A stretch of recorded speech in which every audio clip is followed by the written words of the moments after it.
The rhythmic clattering of wooden carriage wheels against the cobblestone path provided a steady, almost comforting background noise. Inside the spacious, luxurious carriage sat two young men who, by all normal conventions of this world, should never have been sharing a ride, let alone a casual conversation.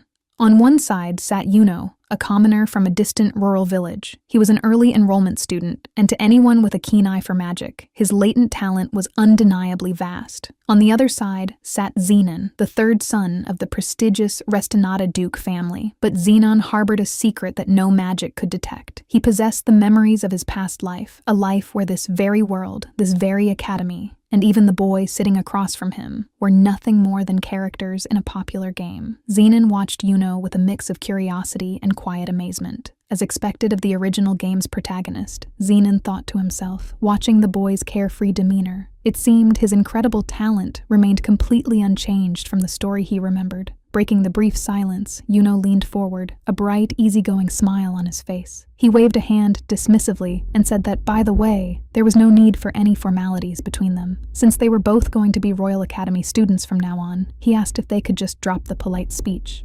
He admitted with a sheepish grin that he was terrible at speaking politely anyway, so keeping things casual would be great.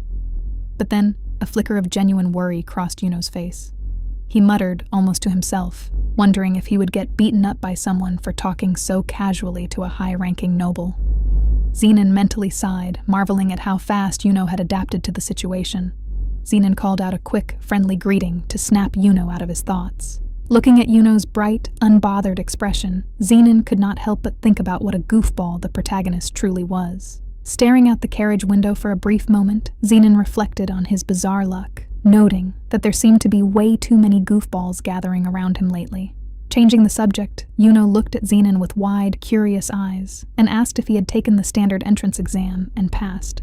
Zenin shook his head, explaining that his enrollment was far more unconventional. He told Yuno that the principal of the academy had suddenly, and quite literally, fallen from the sky right on top of him. Hearing this, Yuno's eyes widened even further, sparkling with excitement as he launched into his own story. He explained that the principal had asked him to play a little game, which instantly escalated into a full-blown, terrifying light magic battle. Yuno laughed awkwardly, rubbing the back of his neck, admitting that, in the end, he was easily beaten and completely charred black by her overwhelming power. Zenin listened quietly, piecing things together in his mind. So, after that explosive encounter, a recommendation letter had magically arrived for Yuno. It made perfect sense now. Yuno continued his enthusiastic recounting, explaining that even though he had been reduced to a charred crisp, the principal's healing magic was just as flawless as her offensive spells. When he finally woke up, there was not a single trace of the burns left on his body. Zenin nodded slowly, murmuring his acknowledgement of the principal's magical prowess. But then, a sudden realization hit him. Wait a minute, he thought. Yuno had a battle with Nova Mist? The Nova Mist? Yuno burst into a chaotic, breathless laugh, nodding vigorously. He confirmed that he had indeed fought that Nova Mist, adding that the entire experience was absolutely insane. Zenin was internally reeling. In his knowledge of the modern era of this world, he had never once heard of Nova actually fighting anyone. Her magical power was so dense, so overwhelmingly oppressive, that a normal mage would be paralyzed by sheer terror, unable to even lift a finger against her. Yuno shivered visibly at the memory, confessing that he had almost wet his pants when the principal crashed down on him. Leaning in with a look of pure admiration, Yuno told Zenin that if he could survive around people like her, Zenin must be incredibly strong too. Zenin offered a non-committal response, playing it down, though internally he was deeply impressed. Nova's magical power was truly on a level of its own. Sensing a kindred spirit, Yuno smiled softly and extended an offer of friendship, asking Zenin if they could be good friends from now on. Zenin agreed, though his response was a bit delayed and somewhat stiff. Yuno immediately caught on, pointing out with a laugh that Zenin's reaction was kind of weird. Zenin quickly realized he had been caught off guard. He was genuinely curious to see what kind of life this version of Yuno would lead, especially since things were already drifting so far from the original game's plot. Honestly, just thinking about the dark paths of the original game made Zenin's stomach tie itself in knots. To cover his inner turmoil, Zenin quickly smiled and reassured Yuno that he was only joking, formally stating that he looked forward to working with him. Yuno's face lit up instantly. He cheered happily, thrilled to have made a new friend before even stepping foot into a classroom, and warmly returned the greeting. In that simple exchange, Zenin realized a profound truth. He had just successfully befriended the protagonist of this world. As the carriage continued its steady journey, Yuno began rambling about his past. He talked about a harsh, Spartan-like old man back in his village. It turned out the village chief used to be a court magician, and he was the one who had ruthlessly drilled magic into Yuno's head.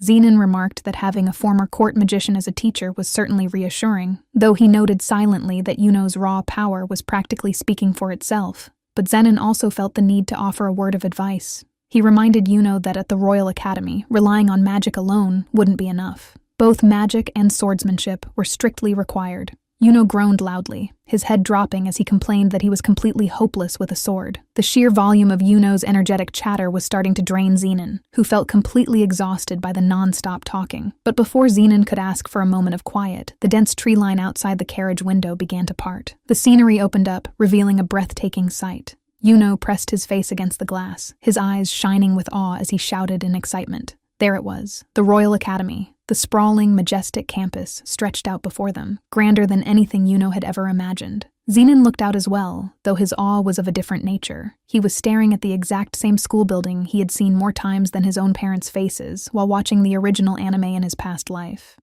Seeing the towering spires and immaculate grounds in person sent a thrill of genuine hype through his veins. It felt exactly like stepping through the gates of a massive theme park. He had finally arrived at the main stage of the story. The Royal Academy was absurdly, incomprehensibly huge. It was designed to teach a vast, diverse range of fields, and the facilities reflected that immense ambition. From their vantage point, they could see sprawling sports fields, a colossal library, towering research buildings, expansive student dormitories, and various recreational areas. At this scale, the Royal Academy was not just a school. It was practically a self-sustaining city. Looking at the sheer opulence of the architecture, Zenin could only wonder just how much money the kingdom had poured into its construction. It was a clear, undeniable testament to the level of expectations placed upon the students here. The carriage finally rolled to a smooth halt. They had arrived. As Zenin and Yuno stepped out of the carriage and began walking through the grand sunlit entrance hall of the academy, they immediately drew attention. Groups of students, already dressed in their pristine academy uniforms, paused to whisper and point. The murmurs echoed down the stone corridors. Students excitedly pointed out the Restinada family's crest emblazoned on the side of the carriage, whispering in awe about the presence of the legendary Duke's family. Zenon sighed internally, adjusting his collar. He knew he would probably never get used to this massive difference in living standards compared to the quiet life he desired. Yuno, ever the optimist, casually patted Zenin on the back, assuring him that he would get used to the aristocratic attention in about half a year. But Zenin knew better. The air inside the Royal Academy was thick with an unspoken atmosphere of aristocratic supremacy. The corridors were undoubtedly filled with privileged youths who threw their weight around, using their noble status as an impenetrable shield to bully those beneath them. And ironically, the original version of Zenin was supposed to be one of the worst offenders. Trying to avoid drawing any more attention, Zenin motioned for Yuno to follow him, taking the lead down the complex network of hallways. Yuno followed, expressing surprise that Zenin already knew his way around such a massive, labyrinth-like academy. Zenin brushed it off, saying he knew it just a little. In reality, he was secretly thanking his past self. To think that the detailed academy map he had obsessively memorized from the anime's official fan book would actually be a life-saving tool in reality. But their quiet navigation was abruptly interrupted. Distracted by the grandeur of the ceiling, Yuno accidentally bumped shoulders with a passing student. Yuno immediately stopped, bowing his head slightly, and offered a polite, casual apology. The student who had been bumped turned around slowly. He was accompanied by a small entourage of sneering followers. The student glared at Yuno with a look of utter disgust. He scoffed, his voice dripping with condescension, remarking on how casually Yuno had dared to bump into him. He arrogantly questioned if Yuno even had the slightest idea of who he was dealing with. Yuno, completely oblivious to the danger of the situation, answered honestly. He stated clearly that he did not have any noble family lineage to speak of. He explained simply that he was from a rural village, making him a commoner. The word commoner hung in the air like a foul odor. The noble's entourage immediately bristled, muttering insults, demanding to know what right a peasant had to be walking these halls. The lead noble sneered, calling Yuno a rural delinquent. Watching the scene unfold, Zenin felt a wave of secondhand embarrassment. There was absolutely zero noble dignity being displayed here. It was just petty, textbook bullying. The entourage stepped forward, aggressively shoving Yuno out of the way, snickering and laughing at his expense. A second noble, a young man with wavy hair and an incredibly punchable, smug expression, stepped up. He flicked his wrist dismissively, stating loudly that they had absolutely no time to waste dealing with the likes of a commoner. That was enough for Zenin. Taking a measured breath, he stepped gracefully in front of Yuno, placing himself directly between his new friend and the group of bullies. Zenin's voice was calm, but carried a sharp, authoritative edge as he demanded to know what their problem was. The nobles paused, momentarily taken aback by Zenin's sudden intervention. The arrogant leader looked Zenin up and down, noting the high quality of his clothes and his refined posture. Acknowledging that Zenin at least looked like a noble, the leader decided to grace him with an answer. He proudly puffed out his chest and declared that they hailed from a highly respected Marquise family. The wavy-haired noble suddenly leaned in, a fanatical, ambitious gleam in his eye. He began monologuing loudly about their grand plans, boasting that to gain a decisive advantage in the kingdom's future political faction struggles and to ultimately control the nation itself, they had to start laying the groundwork immediately. He looked at Zenin with a condescending smirk, jokingly asking if they should let a random noble like him in on their master plan. Standing behind Zenin, Yuno sweated nervously, muttering quietly that he really did not want to be a part of whatever this was. Ignoring Yuno entirely, the wavy-haired noble struck a dramatic pose, pointing down the hallway. He declared that their political domination was starting right here, right now, by approaching the great Duke House of Restinada. Zenin blinked. His face went entirely blank. The noble continued, completely wrapped up in his own ego. He bragged that rumor had it the third son, Zenin Restinada himself, was enrolling at the academy this year. The noble proudly announced that he was currently on his way to personally invite the young duke to join their political faction. Leaning closer to Zenin, the noble began to gloat, explaining that the Restinada family was a distinguished lineage among distinguished lineages. They were of the highest possible rank. With a mocking laugh, he told Zenin that a family of that caliber would never even give the time of day to random people like him. The wavy-haired noble crossed his arms, looking down his nose at Zenin. He deduced that since Zenin was willingly hanging around with a filthy commoner like Yuno, Zenin must obviously be some bottom-tier, irrelevant, lower-class noble. Feeling unexpectedly generous, the arrogant noble smirked and offered to let Zenin tag along with them, just so he could have the honor of watching them invite the great Zenin Restinada in person. The hallway fell dead silent.